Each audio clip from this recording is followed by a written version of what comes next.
Buenas tardes, ¿cómo están? Bueno, muchas gracias por acercarse a este programa público, que es el último, en el marco del Desentierro del Diablo, de Carrie Bencardino, curada por Carlos Gutiérrez. En este caso invitamos a Lucas Di Salvo, que va a exponer Creo que amamos la extremidad. Les cuento que esta charla va a estar grabada y que luego de la conversación hay un brindis en el hall. Muchas gracias. Bueno, muchísimas gracias, Belén, ahí por la introducción. Muchísimas gracias por invitarme a formar parte de esta muestra hermosa. Un poco lo que yo traje para compartir tiene que ver con algunas resonancias, o sea, que me atravesaron a medida que iba viendo la obra de Carrie, y que tiene que ver también con universos imaginales que son de mi interés, como ciertas térmicas o vibraciones que también vinculaba con cosas que me atraviesan y que me apasionan mucho. Así que, bueno, voy a darle comienzo a esta presentación, que llamé un poco parafraseando una canción de Pez que me gusta mucho, Creo que amamos el dolor. Esta es Creo que amamos la extremidad, ¿no? Un poco yo quería partir como pensando también la obra plástica de Carrie, su universo imaginal, como un lugar, digamos, plástico que le hace espacio a un sentir no amortiguado, que es algo que yo planteaba un poco en la presentación de la charla. Yo siento como que en la obra está permanentemente puesto en juego como una especie de pronunciamiento apasionado por formas distintas de extremidad, que son extremidades luciferianas, metaleras, góticas, sadomasoquistas, grand guignolescas, todas formas, digamos, que tienen que ver con, de alguna manera, hacerle espacio a lo que resplandece en la diferencia y lo que persevera en la penumbra, ¿no? Entonces, me interesa mucho la noción de la extremidad, que tiene que ver también con pensar, digamos, lo que de alguna manera escapa o está por fuera, digamos, de los centros racionales con los cuales se suele organizar la vida. La experiencia es otra cosa, es como algo mucho más complicado, es algo mucho más mutable, es algo mucho más conflictivo y es algo mucho más difícil. También tenía muchas ganas de arrancar con esta obra, que es mi favorita de la exposición. Me encanta esa lámpara verde absenta, o sea, inmediatamente me trae los decadentistas, a los cuales amo profundamente. Así que bueno, algo de este espíritu en relación a la intoxicación o a la idea de mal, que también aparece mucho en el texto que escribió Ana Longoni, es algo que va a ser clave para toda esta presentación, ¿no? Para mí hay mucho, digamos, del espíritu de la obra de Carrie, que a mí me llevaba mucho a algunas reflexiones sobre la idea de mal de tiempo, ¿no? De fin de siglo, que aparecen en muchas teorías estéticas, pronunciamientos decadentistas y también diagnósticos producidos por distintos autores morales de la modernidad. O sea, particularmente voy a trabajar mucho con la teoría de degeneración de Max Nurdo, para pensar de alguna manera esta idea de cuando el tiempo se siente como un mal, que es algo que también aparece un poco, digamos, en distintos pronunciamientos de Carrie en relación a la crisis de la imaginación, ¿no? Hay algo, a mí me va a interesar mucho trabajar en esta presentación con esta idea de los tránsitos entre siglos. Yo voy a hacer como una especie de trabajo de superposición fantasmática, espectral, sobre un poco estos pliegues de siglo, ¿no? El pase del siglo XIX al XX y un poco también el paso del siglo XX al XXI. Porque si bien la idea no es caer en un reduccionismo y decir, bueno, está volviendo a hacer lo mismo, están pasando las mismas cosas, hay como ciertos aspectos que parecen ofrecernos como una especie de como de rima fantasmática, ¿no? Hay ciertas configuraciones ambientales que se acercan mucho. Entonces, un poco la idea en esta presentación es como poderlas conectar. Bueno, un poco lo que me interesa trabajar acá es estas dos nociones, ¿no? Las nociones de decadencia y de generación, que están muy vinculadas a la idea de la extremidad, o al cómo yo entiendo que se pone en juego la idea de la extremidad en el mundo imaginal de Carrie, ¿no? Son tanto la idea de decadencia como de degeneración, son ideas estético-morales, o sea, que han sido muy influyentes, digamos, en el paso del siglo XIX al XX y que también están volviendo a ser reactualizadas, o sea, que aparecen muy extendidas en el discurso epocal. Y me parece interesante pensarlas porque siempre que aparecen tienen que ver un poco como con una especie de reflejo reactivo, como de un poder que aparece como muy escandalizado o sospechoso de todo aquello que de alguna manera está mutando y de todo aquello que se mezcla, ¿no? La mutación y la mezcla van a ser como dos reflejos prácticamente fóbicos de este poder concentrado que se piensa desde un pináculo racional, un pináculo civilizado, un pináculo también ordenador, porque este otro poder absoluto, o sea, yo a la hora de caracterizar el fascismo lo pienso mucho en términos de un proyecto y también un deseo en relación a un absoluto.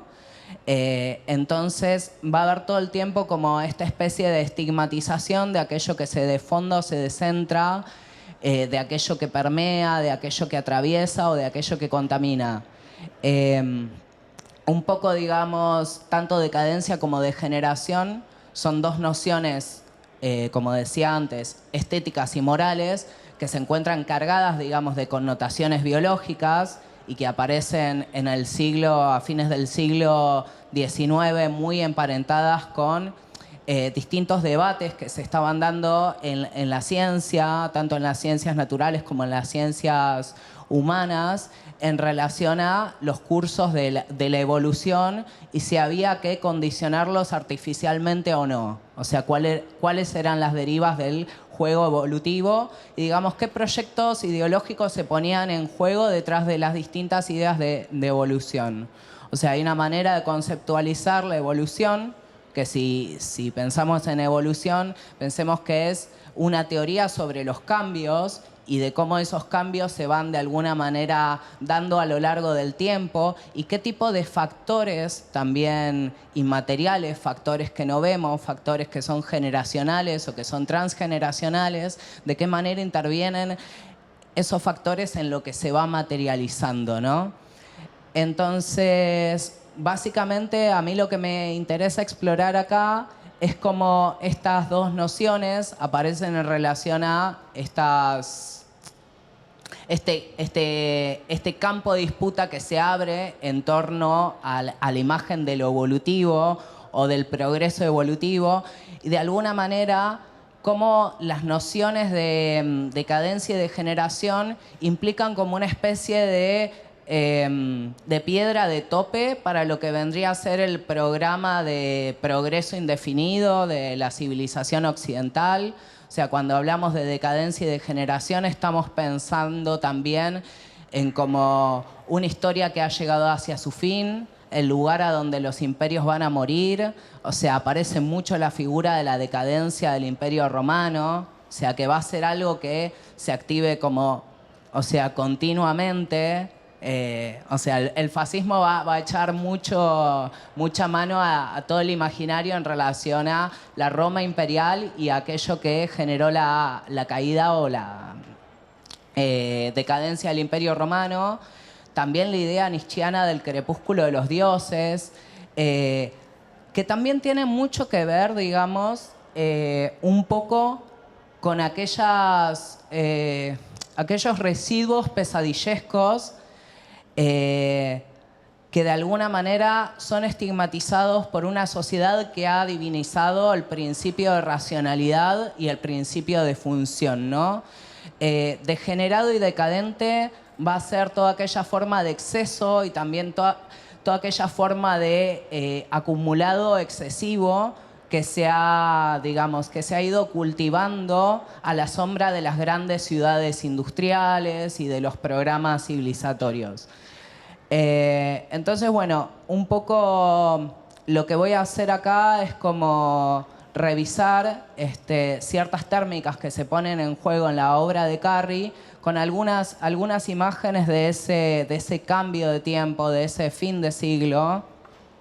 Acá, por ejemplo, hago un diálogo entre esta obra de Félicien Rops, que es un artista diabolista belga que me gusta muchísimo, con esta obra de Carrie. Acá también hay un juego con esta otra obra de Munch. Bueno, aparece mucho también la figura en relación al embotamiento, a la intoxicación. Hay algo también acá en la idea de mal que me interesa mucho pensar a lo largo de esta presentación, que tiene que ver con la idea de mal entendida en sus dos acepciones. Por un lado podemos hablar de un principio activo que tiene el mal y después por el otro lado hay una idea de principio pasivo, ¿no? Porque el mal puede ser tanto un malestar como una especie de enfermedad de un tiempo, ¿no? Como esto que de alguna manera atenaza al cuerpo, que lo embota, que lo lleva a la inacción. Esta idea que también comentaban mucho los decadentistas de como este tedio, esta pestilencia de un tiempo que no se sabe bien de dónde viene, pero que lo recubre todo. Esta idea de languidez. O sea, Paul Verlaine, en uno de sus poemas más famosos, va a hablar de esto como de una languidez de un tiempo.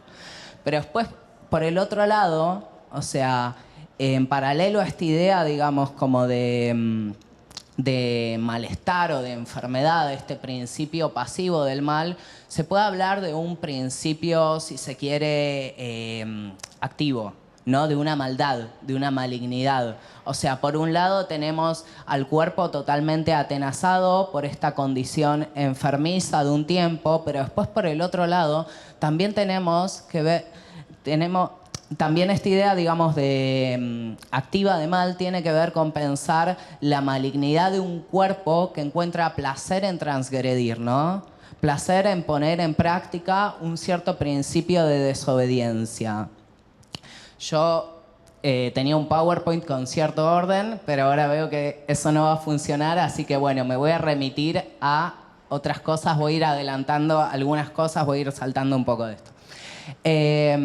Cuando pensemos en la figura del principio de desobediencia, acá me interesa pensar como la importancia de Lucifer para el romanticismo, ¿no? Desde John Milton en El Paraíso Perdido, o sea, de alguna manera se recupera la figura de Lucifer, de Satanás, del ángel caído, y se lo lleva, digamos, más allá de la idea de ser como de plantarse como una especie de gran contrario a Dios. O sea, de alguna manera para John Milton, Lucifer vendría a ser como aquel que de alguna manera hace del antiabsolutismo una causa.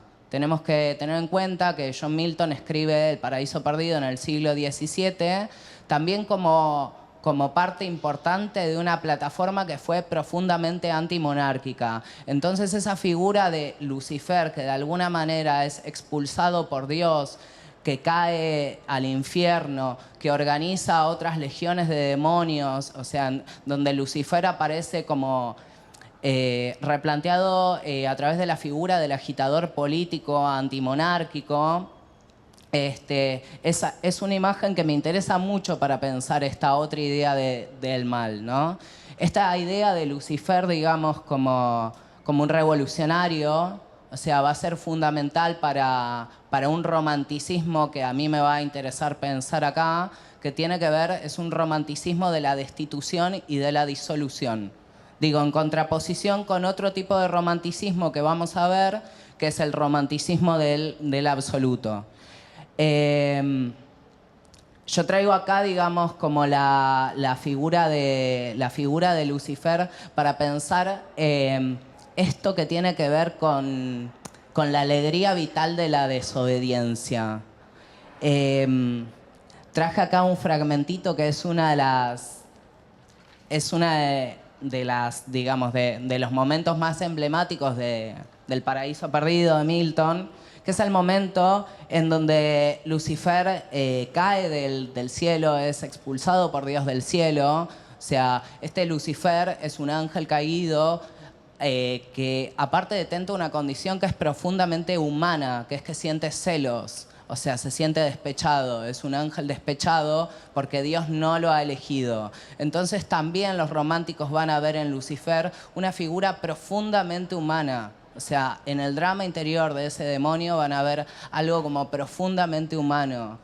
Y aparte lo que tiene de interesante este lugar de pensar digamos, el rol revolucionario de Lucifer tiene que ver con que, o sea, es él solo contra todo un imperio.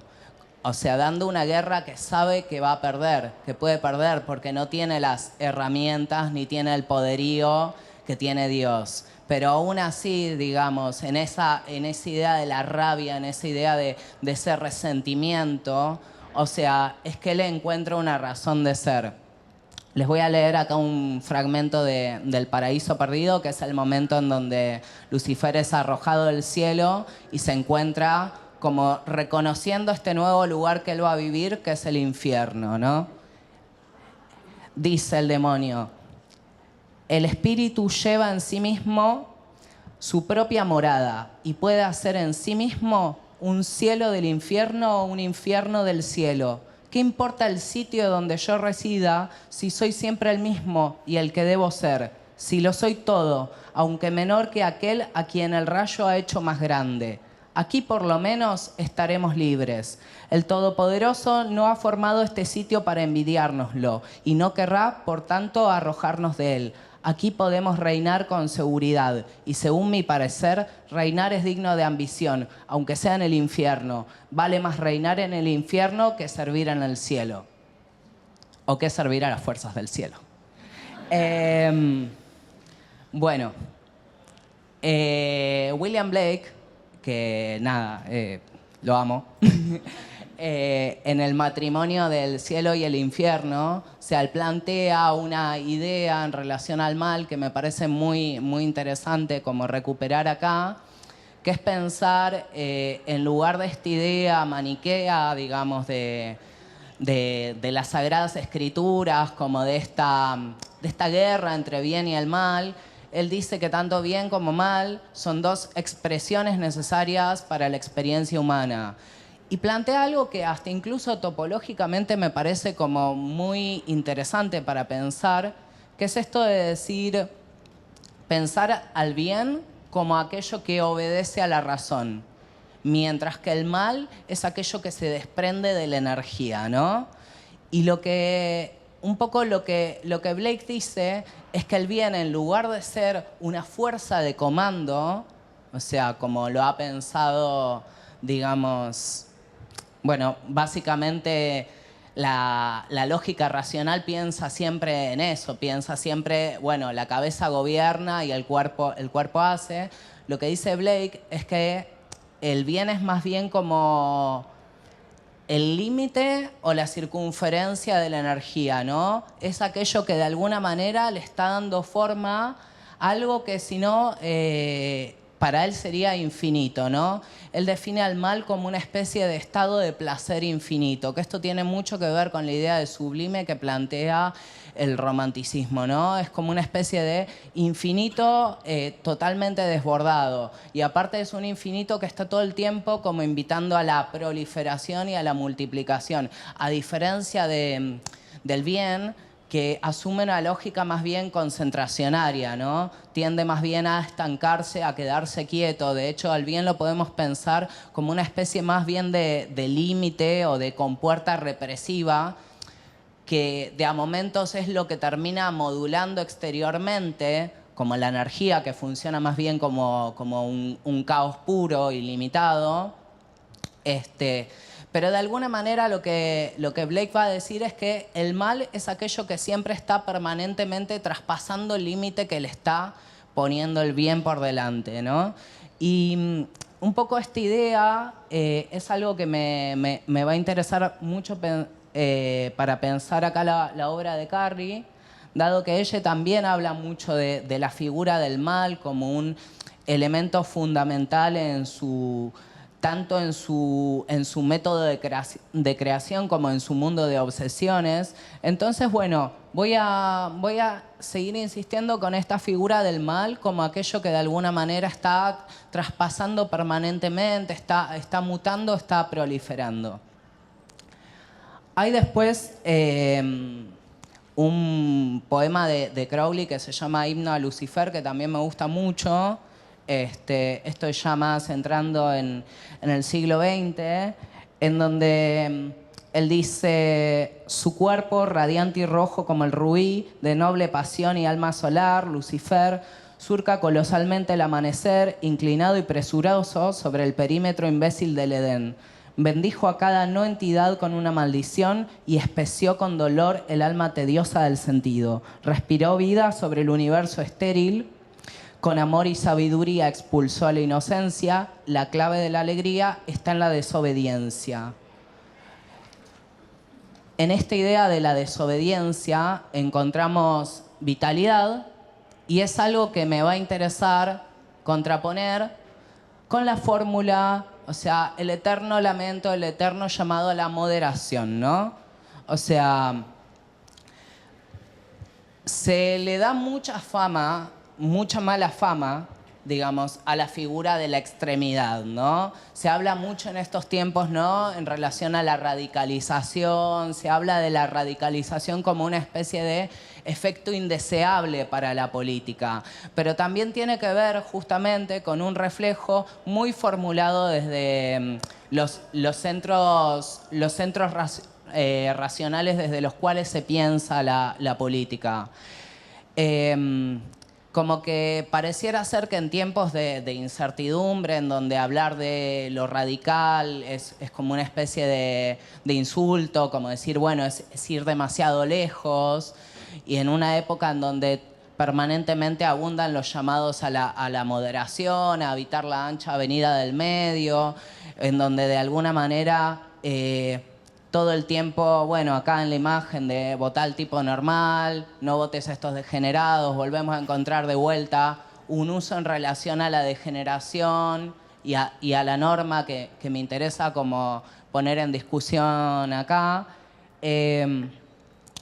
Y a mí también algo que me interesa pensar es que un poco parte de la pesadilla que estamos viviendo no tiene que ver con un estado de excepción, sino de profundización de un proyecto de normalización que nos pega como una topadora, en donde, digamos, esta normalización aparece intensificada a través por la vía del hambre, por la vía de la explotación, por la vía de la fragmentación del lazo social, o sea, por la vía de la instauración de una forma cada vez más, digamos, sofisticada de darwinismo social, en donde de alguna manera lo que se termina instalando es este principio de ley del más fuerte, de competencia entre seres, de lucha por la supervivencia.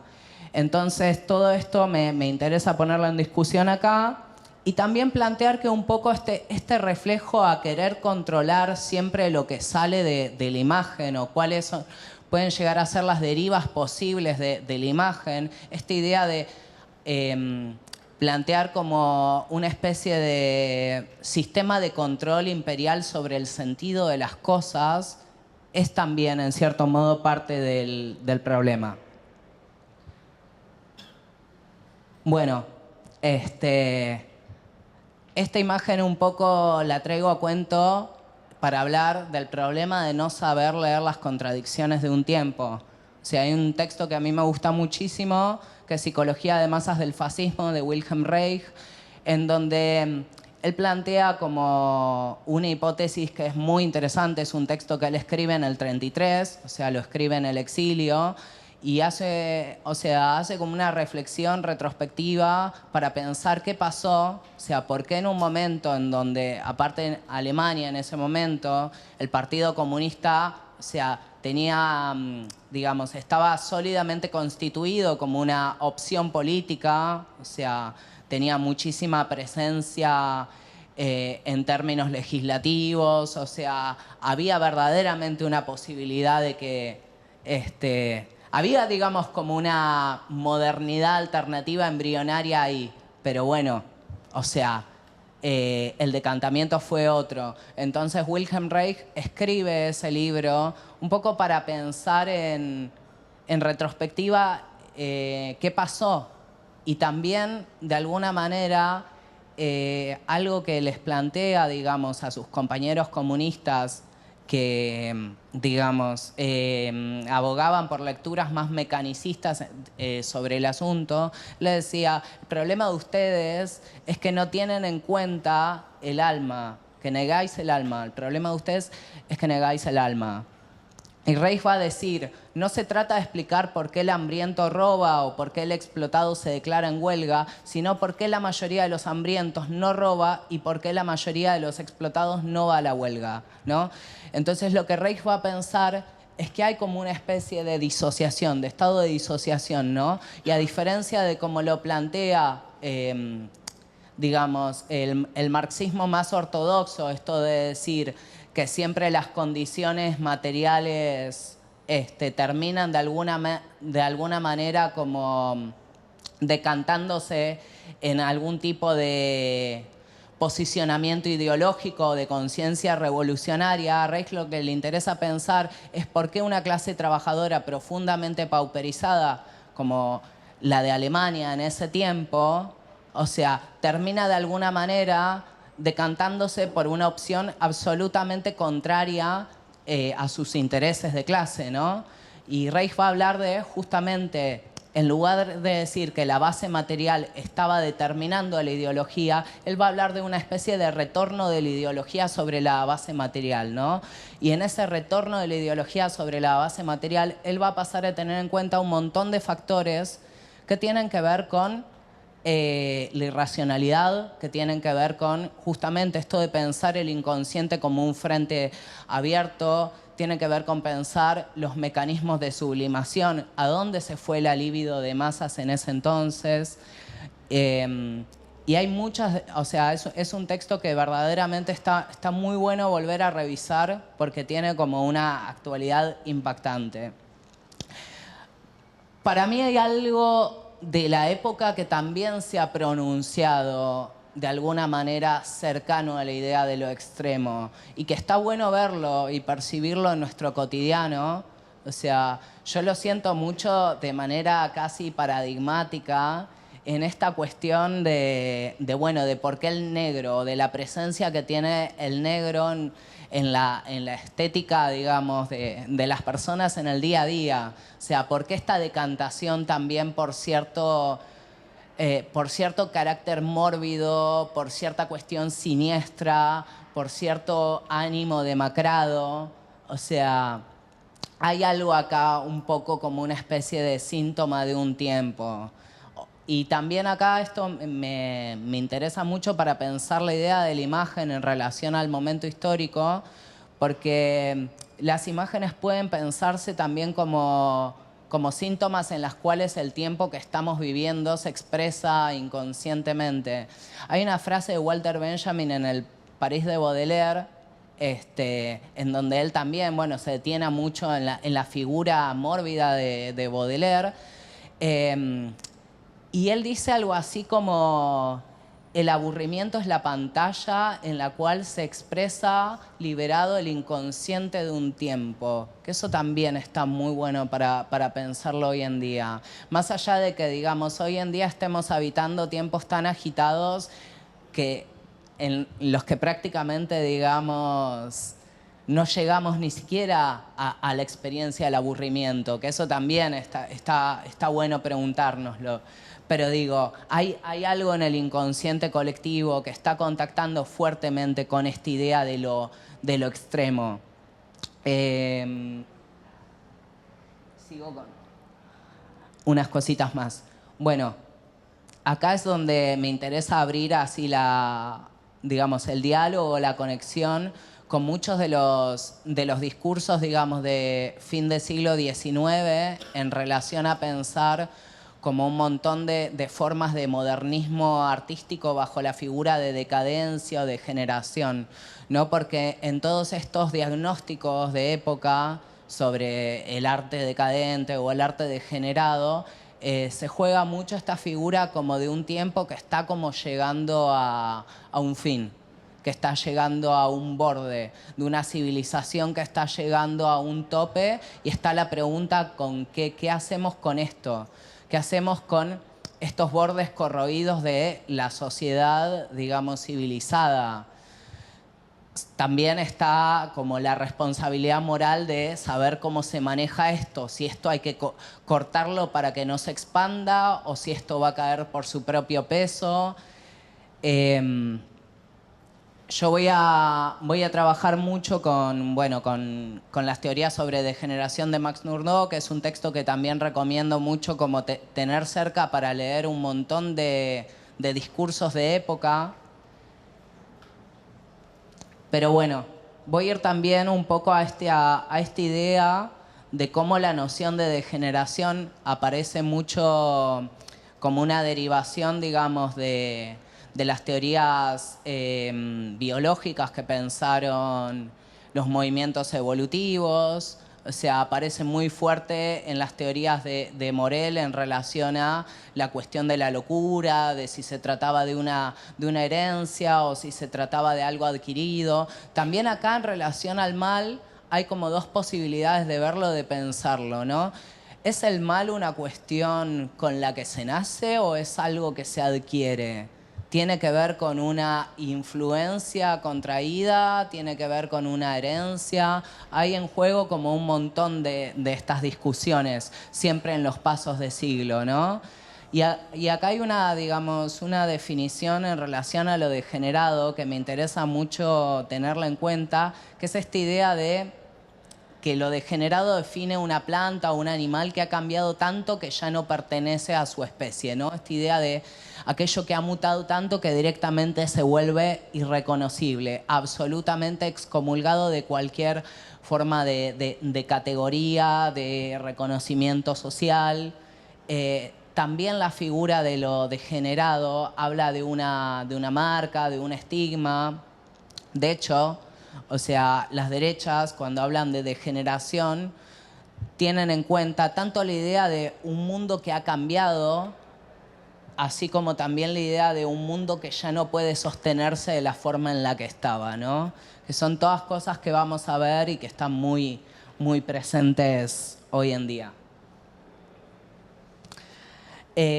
Bueno, Max Nurdo en Degeneración, que es un libro muy extenso, que él escribe en 1892. O sea, él era un escritor, un médico y también era un crítico social, y también fue uno de los líderes del emergente movimiento sionista. Él va a hablar de la idea de degeneración un poco como manera de diagnosticar a su época, ¿no? De maneras de diagnosticar un tiempo que había cambiado demasiado, que estaba como muy, muy acelerado, muy agitado. Él va a hablar mucho de un tiempo nervioso, ¿no? De un tiempo en donde de alguna manera parece haberse extendido una epidemia de confusión, ¿no? Él va a hablar como de una especie de estado de fatiga nerviosa que afecta a toda una población, de un mundo que ha cambiado tanto en términos de descubrimientos tecnológicos, científicos, de estímulos culturales, que ha dejado todo, o sea, como toda esa sobreestimulación, ha dejado a toda la población agotada.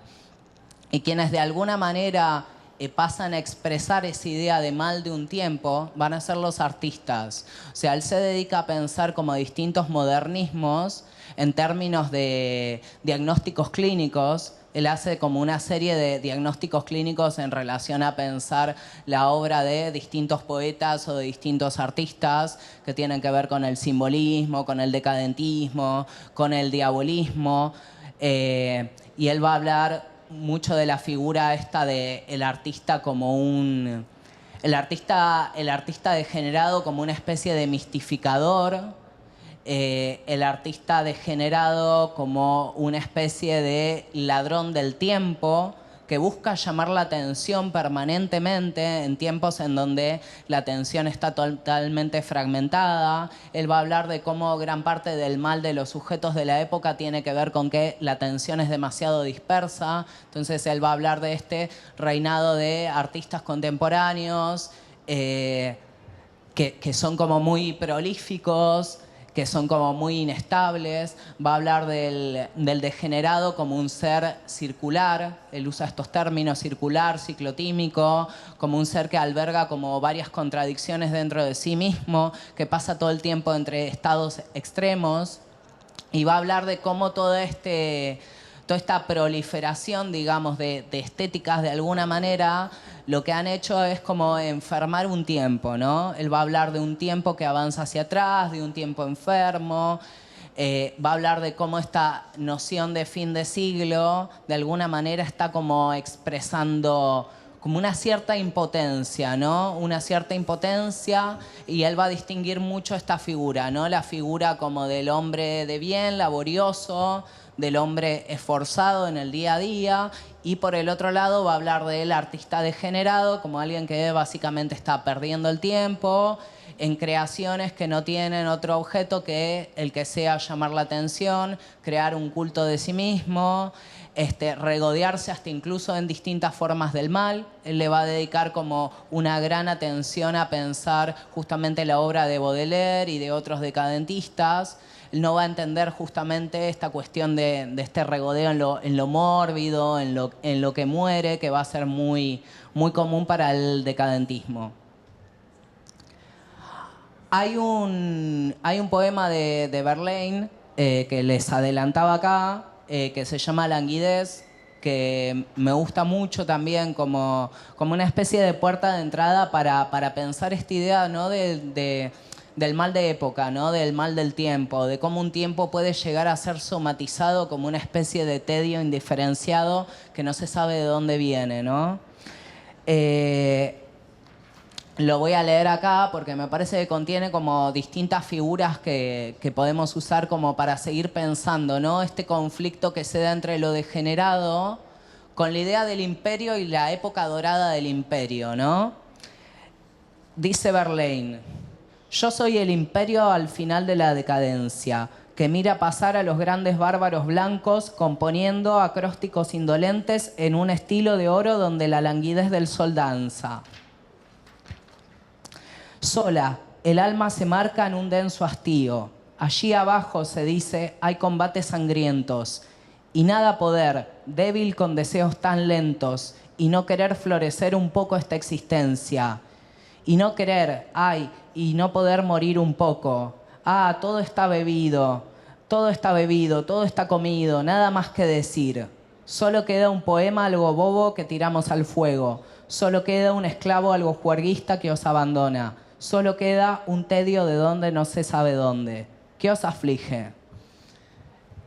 Me gusta mucho como pensar esta idea que es muy común a los dandies, sobre todo a los dandies decadentes de esta época, de hablar como de una existencia desperdiciada, que de alguna manera se desafilia como de esa aspiración a la grandeza y a la gloria de los grandes hombres de la historia, ¿no? Acá es como que todo se tira al fuego, todo se tira a la basura, solo quedan los juerguistas y esta sensación de un tedio indeterminado que no se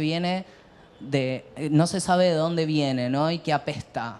O sea, como esta figura de la peste, de la pestilencia, del tedio, va a ser algo que va a ser, digamos, como muy... Va a ser una figura muy fuerte dentro del decadentismo. Y aparte también está esta idea que también para mí es muy contemporánea o resuena mucho, que es esta idea del abrazar, digamos, subculturalmente el negro, ¿no? El color negro, que Baudelaire va a decir cuando piense en la, digamos, en la belleza política del negro, o sea, los dandis, digamos, franceses se visten muy distinto de los dandis ingleses y de otros dandis, o sea, fueron como los primeros en abrazar el color negro. Y hay algo que Baudelaire va a decir en relación a la cuestión del color negro, es que va a decir que por un lado tiene una belleza política porque nos iguala de alguna manera en la forma, pero también va a haber una belleza poética en el color negro porque de alguna manera todos estamos celebrando un entierro en este momento, ¿no? Entonces los decadentes van a ser esos dandis que de alguna manera están recibiendo a la modernidad vestidos de funebreros, ¿no? Como van a estar celebrando este tiempo que termina. Y digamos, en la figura del dandy crepuscular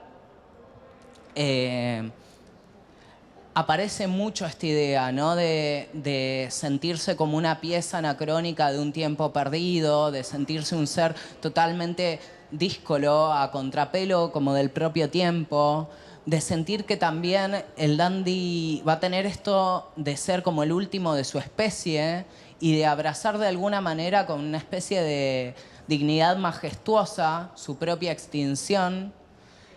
El dandy tiene mucho esto de ser como una pieza perdida de un tiempo que ya se está acabando. Y hay algo en la idea de la extremidad como una especie de estética de lo terminal o de un tiempo que termina, que también tiene que ver con, de alguna manera, reivindicar la belleza de lo que resplandece a punto de morir. O sea, por algo también va a haber mucha poesía en relación a la belleza de las tuberculosas, como esa idea de que justamente la expresión más plena de la vida se da poco tiempo antes de morir, ¿no? Es como la chispa de lo que se extingue y que brilla con una belleza que no tiene otra cosa. O sea, en las flores del mal vamos a encontrar todo el tiempo esta idea, ¿no? Esta idea de la carroña, esta idea de aquello que está, de la belleza de lo que ha muerto, de lo que está a punto de morir. Y que también tiene mucho que ver con esta idea, ¿no? de vuelta biológica de la degeneración o de la decadencia, ¿no? También esta especie de fruto podrido de la sociedad que también puede contagiar a partir de la podredumbre. Y hay en Baudelaire como una actitud totalmente antagónica, totalmente asocial, totalmente adversaria. O sea, podríamos decir que él, al igual que, por ejemplo, Lord Byron, cultiva una especie de independencia satánica. Esto es muy del dandy, ¿no? Del yo contra todos. Pero que también lo va a hacer, o sea, a diferencia, por ejemplo, del dandismo de Byron, en donde sigue como presente esta idea romántica de, bueno, de dar la gran batalla, la gran lucha, la aventura, las tierras lejanas. Un poco el dandismo de Baudelaire tiene que ver con tener que lidiar con uno mismo a lo largo del tiempo, ¿no? Y en Baudelaire, Walter Benjamin va a encontrar un poco como esta llave o este puente entre dos figuras que definen mucho la modernidad, que son por un lado la figura del dandy y por el otro lado la figura del conspirador profesional, de un conspirador contra su propio tiempo. De hecho, Baudelaire va a hablar mucho de esta figura del dandy como un buscarroña, ¿no? De buscar permanentemente la roña o querer pelearse con todo el mundo. Hay un fragmento de una de las correspondencias que él le escribe a su madre, en donde él dice, a mí me encanta porque es muy edgelord. Dice algo así como: querría poner a la raza humana entera en mi contra. Veo en esto un goce que me consolaría del todo. Y después hay otra parte de sus diarios en donde también apunté otra cita que me gusta mucho, que es: lo que hay de embriagador en el mal gusto es el placer aristocrático por desagradar. Otra frase de él es: cuando haya inspirado el disgusto y el horror universal, habré conquistado la soledad. O sea, hay como está como este carácter como totalmente discordante del dandy, que para Max Nurdo va a ser como totalmente problemático.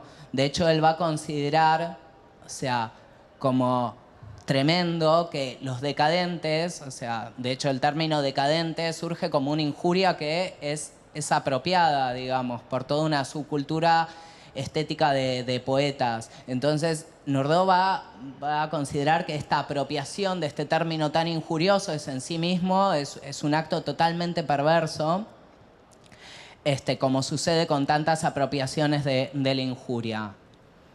Bueno, y acá hay una ilustración que me gusta mucho de Munch, que es una de las ilustraciones de una de las ediciones de Las Flores del Mal, que es la ilustración del poema de Baudelaire de una carroña, que es increíble, lo recomiendo mucho. Justamente como para revisar esta idea de, ¿no? de esta... como este impulso decadentista por de alguna manera estetizar, erotizar y espiritualizar toda forma de abyección que existe, ¿no? Entonces podemos pensar en el romanticismo, en las formas de romanticismo decadente, como un romanticismo que, a diferencia de otras formas de romanticismo que se habían canonizado en esa época, como el romanticismo alemán de Goethe, es un romanticismo que es terminal, que no es vigoroso. O sea, no es fuerte, sino que es lánguido, que apunta a la descomposición, que apunta hacia el final. Nordó va a hablar justamente de los tiempos modernos como tiempos degenerados, tiempos decadentes, tiempos fracturados por una enfermedad de los nervios, ¿no? Está todo el tiempo esta idea de una epidemia de histeria que se ha extendido a toda la sociedad. Acá puse una imagen de April Jane, que es una artista importante de cabaret, que fue una internada dentro de la Salpêtrière, o sea, fue una paciente de Charcot y que posteriormente se hizo muy famosa en los afiches de Toulouse-Lautrec. Toulouse-Lautrec la pintó muchísimo a ella, que era muy famosa como bailarina porque de hecho gran parte de su danza de alguna manera estaba todo el tiempo remitiendo a las formas de espasmos epilépticos de las histéricas.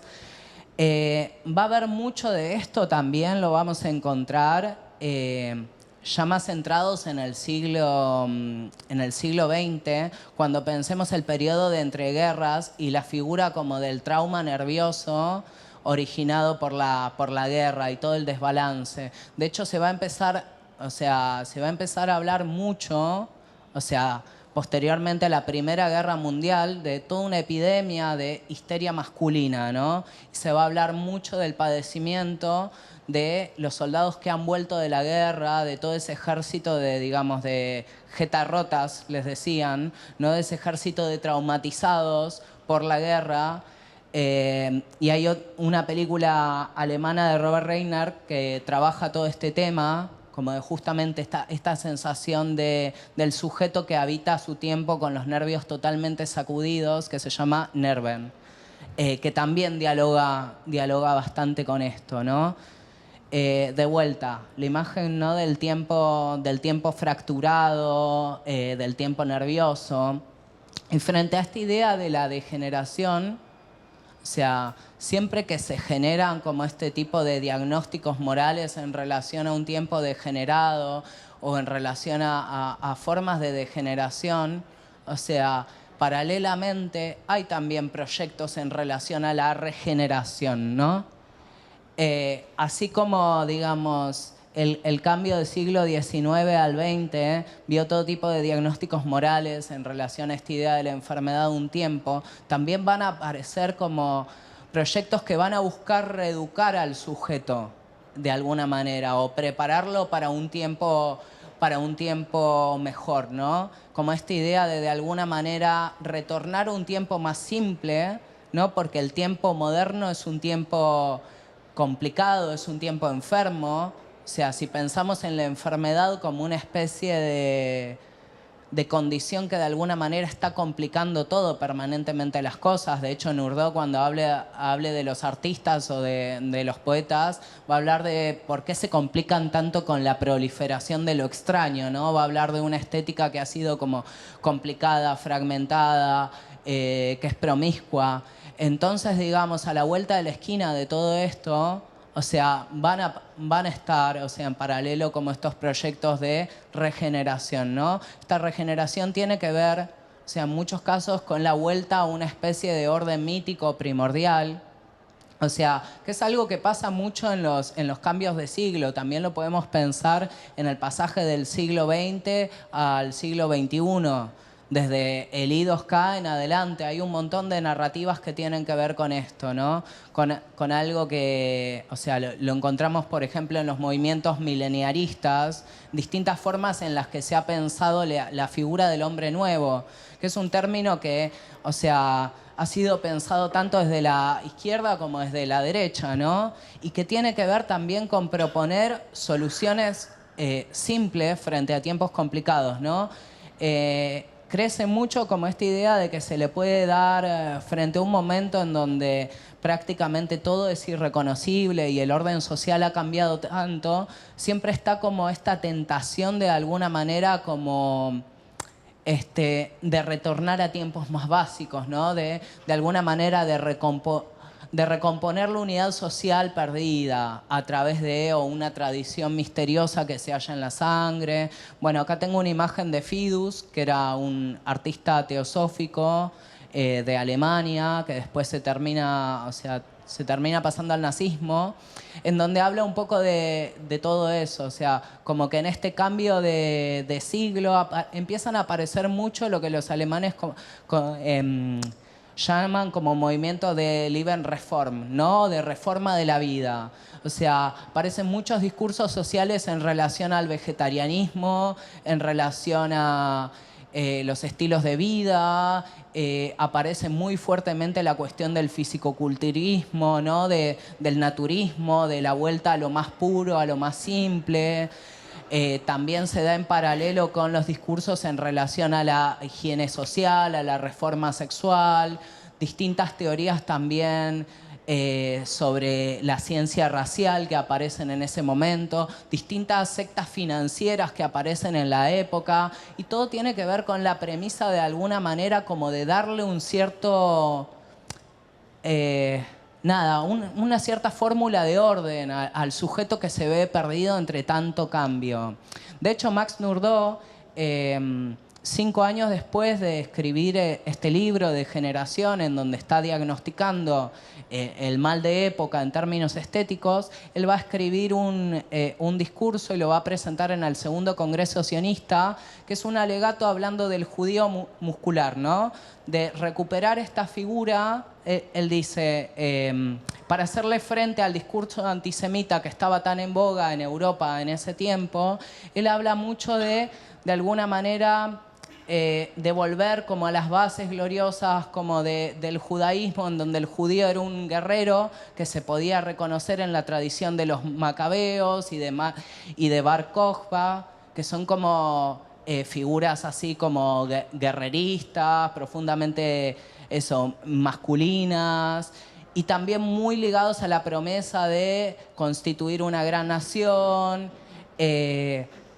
Entonces, en esta figura del judío muscular, como que Max Nurdo va a encontrar una contraposición a esa idea difundida por el discurso antisemita europeo, que es esta idea del judío como no suficientemente hombre, un judío afeminado, un judío demasiado entregado al trabajo intelectual o al comercio, el judío de la diáspora, el judío sin tierra. Entonces Max Nurdo va a plantar como esta figura del judío muscular, también como parte de, o sea, en un momento en donde también había distintos proyectos coloniales generados por Europa, en donde de alguna manera se está volviendo bastante a esta idea de hombre nuevo, que tiene que ver con un ideal que integra masculinidad, que integra un proyecto civilizatorio expansionista y que de alguna manera está hablando de practicar, de poner en práctica como una disciplina moral y física muy fuerte.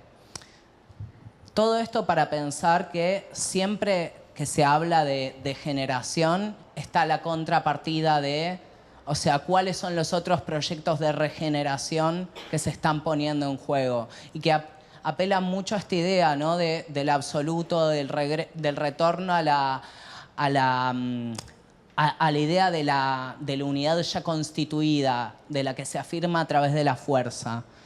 Que es todo lo contrario, digamos, a lo que un poco a lo que devuelve como saldo la Primera Guerra Mundial. O sea, la Primera Guerra Mundial también de alguna manera le planteó a muchos artistas que fueron a pelear a la guerra un poco como una especie de proyecto en el cual probar algo así como una especie de horizonte de aventura frente a un tiempo que se sentía demasiado aletargado.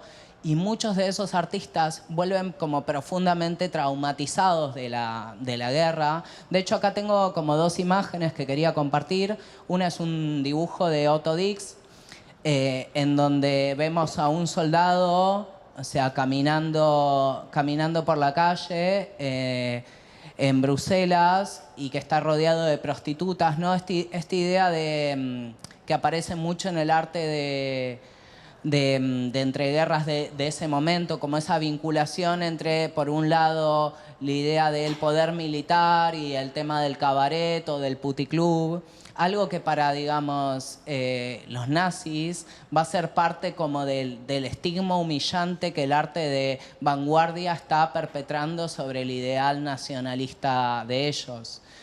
Y después, por el otro lado, tengo estos garabatos que hizo un soldado en trincheras, en donde de alguna manera se está burlando como de este ideal guerrerista, hipernacionalista. Y eran como dos piezas que también me interesaba como compartir porque tienen que ver un poco con como este otro saldo que tienen estos proyectos de regeneración que justamente han sido impulsados a través de la glorificación de la fuerza y la eliminación del otro. También en la Primera Guerra Mundial, y acá traigo una imagen de André Breton, muy joven, a los 19 años. Él en ese tiempo era estudiante de medicina y él, o sea, se pasó gran parte de su experiencia como estudiante era estar atendiendo en primera línea en trincheras. Y hay un libro muy interesante de Hal Forster que se llama Belleza Compulsiva, en donde él habla del impacto que tuvo, digamos, el haber lidiado con un montón de las experiencias traumatizadas de esos soldados. Pensemos que también en la guerra de trincheras la cuestión del rostro expuesto era algo que, digamos, que estaba todo el tiempo. El daño sobre el rostro expuesto era algo que sucedía frecuentemente. Y hay algo también en la hipótesis que tiene Foster en ese libro, que es esta idea de pensar el surrealismo no necesariamente como nacido a través de, bueno, de eso, como de una especie de iniciativa idílica vinculada al sueño o vinculado a otro tipo de cuestión más romántica, sino como producto de una pesadilla traumática que tiene que ver con el trauma de disociación. Todo esto me interesa para pensar justamente porque en el modernismo de vanguardias, que es totalmente anatemizado por el nazismo posteriormente, aparece muy fuertemente esta idea como de la fractura, de la fragmentación, de aquello que de alguna manera descompone lo que tendría que haber estado unido. No sé cómo estamos de tiempo. Bueno, ok. Voy a tratar de ir lo más rápido que pueda. Otro texto que voy a usar un poco para seguir pensando la cuestión de la degeneración es este libro de Alfred Rosenberg, que Alfred Rosenberg es un poco como el ideólogo detrás de la teoría conspirativa nazi del judeo-bolcheviquismo internacional. Es también, de alguna manera, el ideólogo de la solución final, o sea, del holocausto, del exterminio masivo.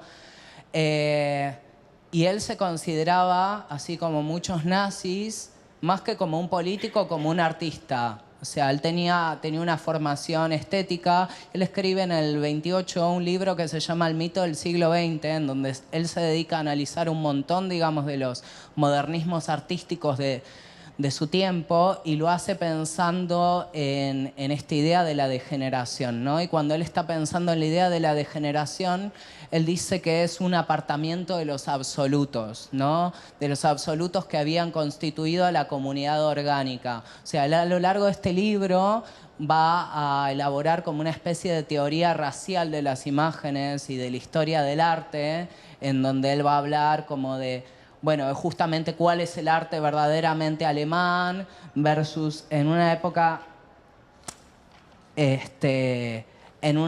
de así de cambios absolutos. Y hay una frase que tiene Rosenberg en ese libro, en donde él habla de, a ver si lo tengo acá, perdón. Él va a hablar de una forma paradigmática, y que acá yo utilizo esa contraposición, que es hablar del contraste que tienen el rostro glorioso que mira bajo el casco en los monumentos a los guerreros versus los bastardos morfinómanos que pintan en diarios y revistas de judíos proletarios caras contrahechas y distorsionadas, ¿no? Y él también va a hablar incluso en contra de la poetización del Cordero de Dios, ¿no? Planteando también como que el ideal, o sea, el problema no es solamente el tipo de internacionalismo que plantea el bolcheviquismo, sino que también el ideal humanista del cristianismo es un problema al plantear la empatía como una especie de valor universal. Él lo que va diciendo es que toda esa estética en relación a la simpatía, a la humanidad, de alguna manera está como corroyendo la fuerza que le es intrínsecamente orgánica al espíritu alemán. Se desprende de este texto un montón de lucubraciones en relación a los problemas que supone la imagen y el mal de las imágenes como un problema venéreo, ¿no? Él va a hablar mucho de esta cuestión de lo venéreo, lo sifilítico del arte moderno, ¿no? Y de cómo el mal se contrae de alguna manera y aparece mucho como esta metáfora, o sea, que es una metáfora sexual y racial, ¿no? Como de la proliferación y de la transmisión, ¿no? Del contagio, que también tiene mucho que ver con el recuerdo que les había quedado a muchos autores de lo que había sido la gran epidemia de sífilis a comienzos del siglo XIX. Max Nurdo va a hablar mucho de la degeneración en relación a esa idea de la operatoria de la sífilis o de la transmisión, ¿no? Para hablar de que la exposición a ciertas influencias perniciosas en la cultura de alguna manera termina siendo que ciertos valores disolutos se transmiten entre los seres, ¿no? Y acá me interesa pensar mucho esta idea que aparece mucho en el nazismo, en el fascismo, que es esto de pensar el mal como una especie de fuerza de irradiación que va corrompiendo los cimientos de lo puro, ¿no? Todas las teorías conspirativas en relación a la amenaza judía, al bolcheviquismo cultural. De hecho, algo también súper interesante es ver cómo los nazis hablaban retrospectivamente como de la República de Weimar como una especie de pantano, ¿no? De hecho, hay un libro de Alfred Rosenberg que se llama El Pantano, en donde se va a hablar de la República de Weimar de los años 20 como una especie de era en donde proliferaba el colectivismo sexual, que de alguna manera, o sea, como toda esa efervescencia, esa revolución sexual que tuvo lugar en Berlín en los años 20, con toda la cultura del cabaret, también toda la cuestión, bueno, de la cantidad de mujeres que ingresan dentro del comercio sexual. Muchas de ellas eran viudas de soldados que habían muerto en la guerra, que encuentran en eso como nuevas formas de subsistencia. Va a haber un mundo que se transforma por completo, y Alfred Rosenberg va a hablar como de cómo toda esta de cómo la ciudad mundial se transforma en un caldo de cultivo, como de una podredumbre. Bueno, va a hablar de pantano como de una forma muy parecida a cómo la derecha hoy en día se refiere a ciertas provincias como una cloaca, en fin. También es muy interesante pensar acá la figura, y la traje como contraposición, la figura de Kali Yuga, que aparece en varios supremacismos esotéricos, ¿no? Kali Yuga, que es otra figura terminal dentro de la construcción esotérica que hace muchos supremacismos, es una figura que va a plantear mucho Rosenberg, que va a plantear mucho otro teórico del fascismo que es Julius Evola, y que acá va a ser traficada también por un nazi chileno que es Miguel Vallejos. Kali Yuga, de hecho, es una figura que aparece mucho en el nuevo pensamiento del siglo XX y que hoy en día lo podemos encontrar en algunos discursos de la New Age. Tiene que ver con un tiempo totalmente corrompido, o sea, dentro de las lecturas que se hacen del brahmanismo hay como 4 eras y Kali Yuga vendría a ser la época de Kali, la época de destrucción, la época terminal. Que es una época que tiene que ver identificada con la época de hierro, y que se habla como de un principio de una gran destrucción, y detrás de esa gran destrucción está justamente un punto de eterno retorno, de vuelta a un absoluto, ¿no? En donde los hombres van a volver a ser grandes de vuelta y van a vivir durante 1000 años. O sea, literalmente se piensa un poco eso, ¿no? O sea, detrás de toda esta amenaza destructiva de Kali Yuga o de un tiempo convulsionado está siempre como la referencia a un volver a de vuelta al uno, a la edad dorada, ¿no? También hay que pensar un poco en, bueno, en la influencia que tuvo acá la hiperinflación en Alemania de los años 20. Hay un texto que recomiendo mucho que se llama Una historia moral de la inflación, que lo escribe un crítico social que se llama Hans Oswald, que habla de eso, o sea, de básicamente de las consecuencias anímicas que tiene que ver el estado de la inflación, que se siente como una guerra permanente. Es otra forma de guerra también. Hay también un audiovisual de un dadaísta de Hans Richter que se llama Inflación, de 1928, que había traído acá para compartir.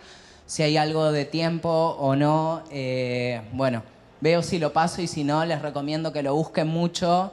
Es una especie de ensayo experimental sobre el estado, digamos, de locura inducida por la hiperinflación alemana de ese tiempo, profundamente actual.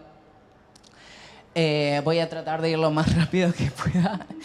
Pero, bueno, para retomar esta idea del colectivismo sexual que denuncia Alfred Rosenberg, él va a hablar de cómo, de alguna manera, bueno, la República de Weimar es un estado totalmente decadente, es un estado caracterizado por el colectivismo sexual.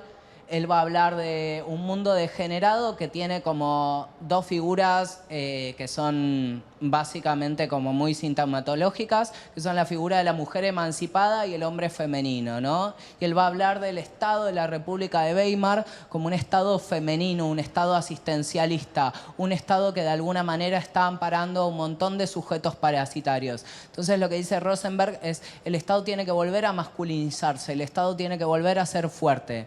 Él va a ser uno de los principales promotores de, digamos, de la constitución de ligas germánicas masculinas, ¿no?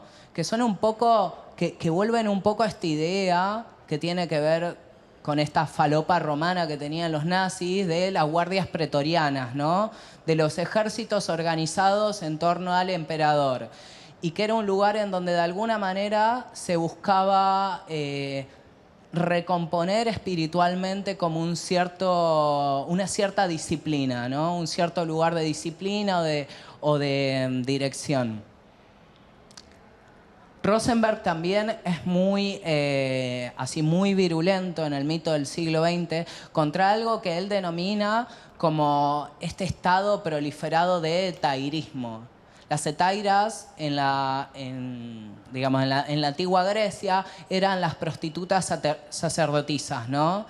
Y él se va a pronunciar contra todo este boom que tiene el comercio sexual en la Berlín de Weimar. De hecho, los nazis van a hablar de una especie de erotomanía creada artificialmente, en donde entraba mucho, bueno, sexólogos judíos como Magnus Hirschfeld o bueno, Wilhelm Reich, que también tenía una clínica de sexología dedicada a estudiar el tema de la sexualidad en las clases proletarias en los años 20 en Berlín. Los nazis van a hablar de cómo hoy en día hay toda una industria del cine capitalizada por intereses judíos, en donde básicamente se promueve como ideales sociales la figura de la prostituta, del rufiano, del criminal. Va a denostar obviamente todo lo que es la cultura del cabaret. Acá de hecho hay un extracto del catálogo sobre arte degenerado alemán, en donde se habla de, bueno, como una de las sintomatologías del arte degenerado tenía que ver aquel que intronizaba a la ramera como ideal moral. Voy un poco a esta contraposición que quiero hacer acá entre lo que se conoció como gran arte alemán o el arte oficial alemán versus el arte degenerado alemán. Había traído también algunas imágenes que tenían que ver con esta muestra inaugurada en 1937, hecha sobre la base de obras robadas a artistas que tuvieron que exiliarse. Muchos de ellos se suicidaron, terminaron en la más profunda pobreza o terminaron en campos de concentración. También lo que tiene de interesante esa experiencia es la manera en la que esas obras estaban dispuestas o colgadas. O sea, básicamente se las instaló en un lugar que era muy reducido. Las obras estaban como todas superpuestas unas sobre las otras. Se colgaba sobre ellas carteles. Por ejemplo, había toda una sección de arte abstracto, en donde, por ejemplo, las piezas se les ponía los precios y se ponía comentarios del tipo, con esto se pagan tus impuestos. Estaba todo el tiempo esta cuestión como de mofarse de las obras o de exponerlas al lado de dibujos infantiles o de poner al lado de de los rostros de Modigliani, rostros de personas con discapacidades o de personas locas o de personas tullidas. Y esto tenía que ver, toda esta cuestión de señalar a cierto arte como un arte degenerado y como un arte nocivo y una mala influencia para las masas, tenía que ver con esto de entronizar básicamente esto que George Mosse habla de la estética fascista como una belleza sin sensualidad, ¿no? Una belleza que de alguna manera no genera otra cosa más que, de alguna manera, distancia, que es un poco lo que vemos en gran parte de la obra como canónicamente nazi. Y un poco acá hago una comparación entre esta escultura de Joseph Torak con una escultura creada por inteligencia artificial de Milei para ser puesta en Plaza de Mayo. Hay algo en esta idea, digamos, como de pensar la estética nazi o la estética fascista como una especie de belleza que aspira al absoluto. De hecho, gran parte del ideal romántico, y ahí hago un poco una diferenciación entre dos tipos de romanticismos, un romanticismo viril que aspira a lo completo, que aspira a lo atemporal, que aspira a la perdurabilidad, que no le deja espacio a absolutamente nada que pueda cuestionarlo, versus otra forma de romanticismo que opera más en el sentido del mal que yo también percibo las obras de Carrie, que tiene que ver con un romanticismo de la mutación, de la transformación, de la disolución, aquello que está todo el tiempo cuestionando el principio de frontera, o de estabilidad o de unidad. Y un poco, bueno, algo que hago acá, voy a cerrar, creo que ya estamos repasados, perdón.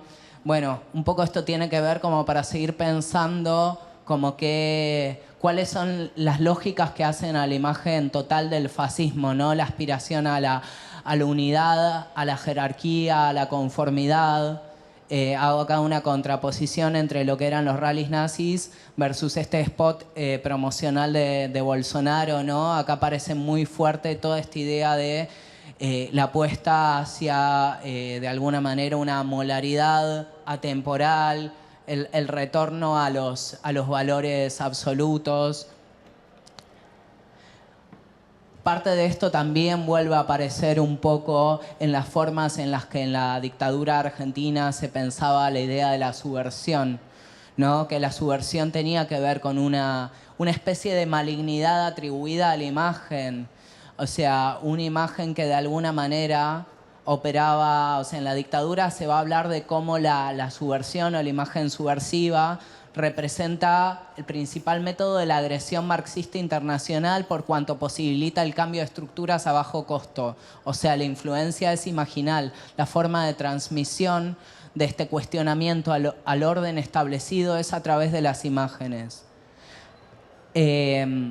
También, otra pregunta de por qué, o sea, en gran parte de los 2000 hasta no hace mucho, o sea, la gran muletilla usada por la derecha a nivel internacional era hablar de marxismo cultural, que es un concepto que tiene sus raíces, digamos, en los intestinos de la Alemania nazi. ¿Por qué hoy en día no se habla tanto de marxismo cultural? Son otros los términos en los cuales se elabora este antagonismo en la cultura.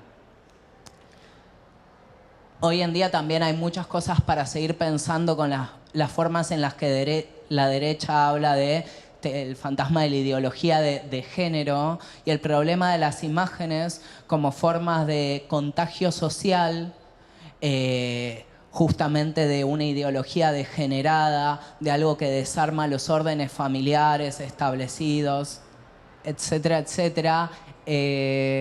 Nada, igual me interesa por ahí, cierro acá, lo dejo. Hay muchas cosas en relación a esto.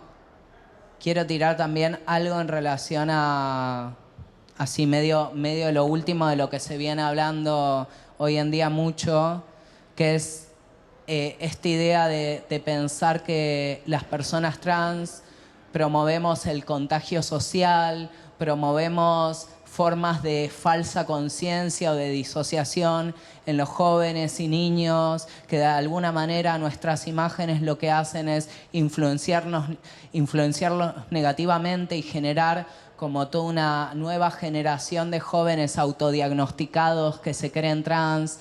Todo eso que está muy en boga hoy en día, digo, también tiene muchas, o sea, de vuelta me vuelve a remitir a muchas de las formas en las cuales el fascismo ha pensado históricamente la figura del mal.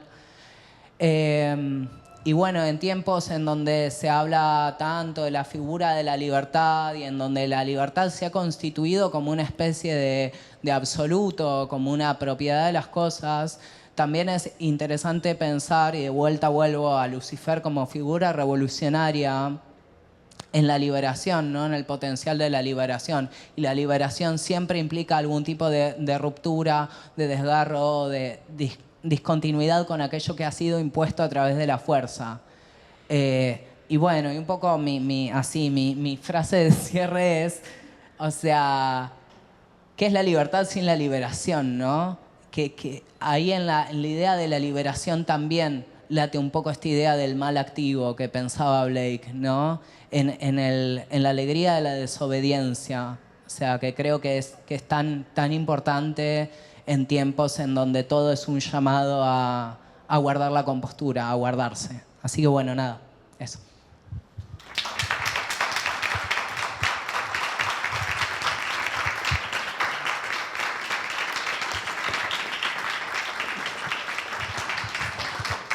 Muchas gracias, Lucas. ¿Hay algún comentario, pregunta? Punta para discusión.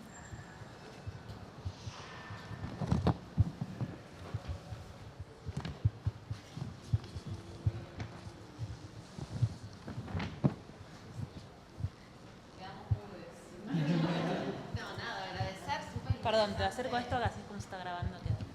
Suena horrible, perdón.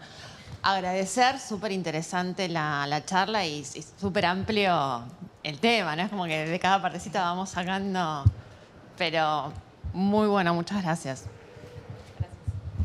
De nada, gracias.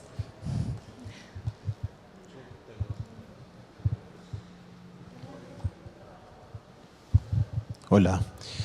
Un poco, ¿sabes qué? Ya lo hemos conversado igual, pero ahora que lo escuchaba así en retrospectiva, pensaba que en el año 95 un crítico francés que se llamó Pierre Restany, en una visita a Buenos Aires, utiliza la categoría guarango para pensar sobre supuestamente como el nuevo canon del arte menemista, que era justamente el arte producido por artistas que estaban vinculados a la gestión curatorial de Jorge Unmiermayer en el Centro Cultural Rojas. Y cómo él usa esa categoría es increíble. Recién justo estaba en el celu tratando de revisar la sinopsis de ese texto que lo leí hace un montón. Y es interesante porque es una manera, ¿no?, con la cual él representa el desplazamiento desideologizado de un tipo de conceptualismo que rompe como la escena de Buenos Aires, pero parte de una identificación de el nuevo rico de Menem es el guarango, que es este ser del campo que ahora tiene plata y como es un ordinario porque no tiene buen gusto, ¿no?, se comporta guarangamente en la ciudad de Buenos Aires. Y como estos artistas, todas personas vinculadas de alguna u otra manera, artistas mujeres o artistas dentro del espectro de la amplia categoría que podríamos llamar queer, representan de alguna manera ese programa que es la falta de cultura, ¿no?, como la decadencia moral, intelectual y sobre todo la falta de profundidad que los hace guarangos, ¿no?, y que es un posicionamiento, o sea, esa falta de profundidad se traduce con una pérdida del buen gusto, ¿no?, un gusto, digamos, dedicado a la alta cultura. Entonces, incluso en la pintura o en el arte conceptual de Buenos Aires en los años 90, justo, o sea, escuchándote ahora lo asocié enseguida con eso, ¿no? Incluso una categoría que para la historia del arte local tiene tanto peso, porque fue como un modo de desafectación o de descrédito para muchos artistas que recién tuvieron que esperar años para, digamos, entrar dentro del canon de la historia del arte, entra en una genealogía perfecta con lo que vos describís sobre el degeneramiento, ¿no? O sea, para nosotros, guarango y degenerado están un poco dentro del espectro, ¿no?, como de la significación del obsceno. Entonces hay una genealogía y sería hermosísimo hacer una lectura del arte de los 90 de Buenos Aires desde el mal, ¿no? Y la otra cosa que pensaba es que en toda la primera parte que vos, o sea, ahora escuchándolo todo de corrido, como que queda muy en clara la manera en la que de alguna u otra forma estás como describiendo la operatividad de la lógica colonial del artefacto de la moralidad, ¿no? Porque en realidad digamos, son siglos y siglos de rearticulación del par binómico que obviamente construye el colonialismo como mecánica del conocimiento del uno y el otro, y cómo va mutando. Y en otro momento, cuando vos me acuerdo que me contabas esto sobre el supremacismo esotérico, le contaba a Lucas que son muy interesantes bueno, en una partecita que discutíamos sobre esto, las resonancias que hay entre la admiración profunda, ¿no?, de Javier Milei hoy sobre, o lo que la opinión pública reconoce que hay la reminiscencia de la política libertaria con Martínez de Hoz, López Rega. También tiene un vínculo esotérico, que es que López Rega era una persona dedicada al estudio del tarot y tiene de hecho más de un libro publicado en Argentina sobre esoterismo, misticismo y uno específicamente sobre tarot, ¿no? Entonces incluso ahí también hay otra parte. ¿Y por qué es interesante? Me encanta la idea, ahora como la describiste en profundidad, del supremacismo esotérico, porque también tiene que ver con la construcción de una apropiación fascista de la idea del destino y de la linealidad de los hechos, del mensaje divino, que obviamente es parte de esta captura del sentido total que vos haces. Y en la última parte que mencionabas lo de la subversión, también otra cosa que incluso en la raíz, cuando vos describís también la raíz médico-clínica de algunos de estos saberes de desclasificación moral, ¿no?, de la degeneración, el impacto que tiene, y da mucha impresión, ¿no?, cuando vos hablas de esa raíz como genésica nazi, da mucha impresión ver la actualidad. Vos estás narrando con tu investigación y tu trabajo, y en tu tesis también lo haces, ¿no?, pero narrás una genealogía crítica de esas formas de instrumentalidad eugenésica de la imagen y la teoría o la hipótesis sobre el parásito mental hoy, ¿no? Que, digamos, está viajando por América Latina y está ahora haciendo un boom editorial en el contexto chileno, ¿no? Y que es citado Kaiser se llama, ¿no? El chileno. Kaiser. Y ahora es citado como uno de los mejores amigos y como la mano derecha también, digamos, en términos ideológicos de un nuevo pacto del libertarianismo en América Latina. Es exactamente lo mismo que vos describiste hace 100 años, ¿no? Da muchísima impresión. Totalmente. De hecho, habla muy parecido, de una forma muy parecida a cuando Rosenberg dice que el marxismo es culpable de inocular como una especie de instinto nómade dentro de una comunidad orgánica. Es muy parecido al modo en el que Kaiser habla de Marx como una especie de pseudo religión que le viene a inculcar a las personas como una especie de revanchismo, ¿no? Como una especie de instinto de venganza, y habla mucho también. Está muy bueno la referencia a lo de Kaiser, porque también hace pensar de cómo hoy en día la ultraderecha se puede decir que no está tan organizada, si bien en algunas partes sí hay un discurso, digamos, fuertemente nacionalista y componentes nacionalistas, pero más tiene que ver con la figura del Occidente, ¿no? Es Occidente lo que está en juego, ¿no? Como la idea de Occidente como una especie de patria psíquica de la humanidad. Y todo el tiempo el problema es la cuestión de aquello que viene a corromper el pensamiento occidental cristiano, que eso, o sea, Kaiser en Parásitos Mentales lo habla mucho, de cómo hay ciertas ideologías que de alguna manera generan como esta discontinuidad o esta discordancia. Está buenísimo. No, y me encantó ahí lo de Huarango. Creo que con lo degenerado se articula muy bien. Se articula muy bien. Porque aparte pienso que también en esa idea de lo ordinario, en donde también hay como resabios vinculados a la suciedad, a lo vulgar, como que está entre la promiscuidad, la vulgaridad. Me parece está buenísimo lo de la genealogía. Y también lo de López Rega, en relación a lo que me habías comentado, busqué Astrología Esotérica, que es el libro que acá se publicó, lo leí, y en Astrología Esotérica, no casualidad, López Rega habla de Kali Yuga y habla de pensar el tiempo de crisis que estaba viviendo el país en los años 60, en donde también había una revolución en relación al sexo, en donde también había una revolución en relación al género, en relación a la profecía brahmánica de Kali Yuga.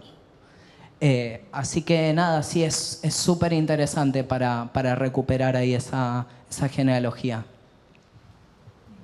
Bueno, muy breve. Primero agradecer mucho a Lucas por, no sé, la proliferación de ideas y de no sé, sistemática también, información desbordada. No sé, sistemática desbordada parecen contradictorios, pero me parece que no. Como que trazaste un mapa súper complejo y muy denso, no solo para ayudarnos a pensar en otras claves la muestra de Carrie, sino también para entender el presente, y eso me pareció como muy hermoso, ¿no? También del ida y vuelta que trazaste todo el tiempo entre tiempos y referencias, ¿no?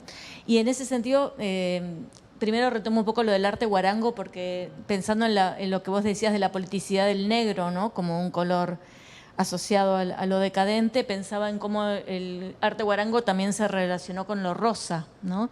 El arte rosa light, y cómo hay también acá mismo en el Malva una respuesta con el arte rosa Luxemburgo, también disputando esa asignación del rosa atribuido a un color marica y decadente, ¿no? Y huarango. Bueno, pero nada, me vinieron como en la primera parte de tu charla, se me vinieron dos cosas muy fuertes del hoy, de pensar el presente. Uno es lo que dijo Adorni sobre la marcha de ayer en relación a los enemigos del progreso, ¿no? Como ahí estaban todos los enemigos del progreso, dijo, ¿no? Y me parece que ahí hay algo muy fuerte respecto de esas alianzas que confluyeron en la plaza y que confrontaron con este orden. Y también hoy mismo la noticia de Trump diciendo que quiere declarar como terrorista, como organización terrorista, al movimiento Antifa. No sé si lo vieron.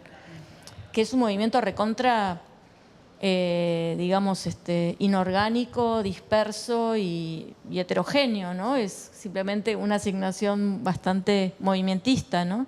Pero cómo aparece eso muy fuerte en relación a esas figuras de lo decadente y lo degenerado que vos planteaste en el hoy, en el diario de hoy, ¿no? Me pareció como muy fuerte.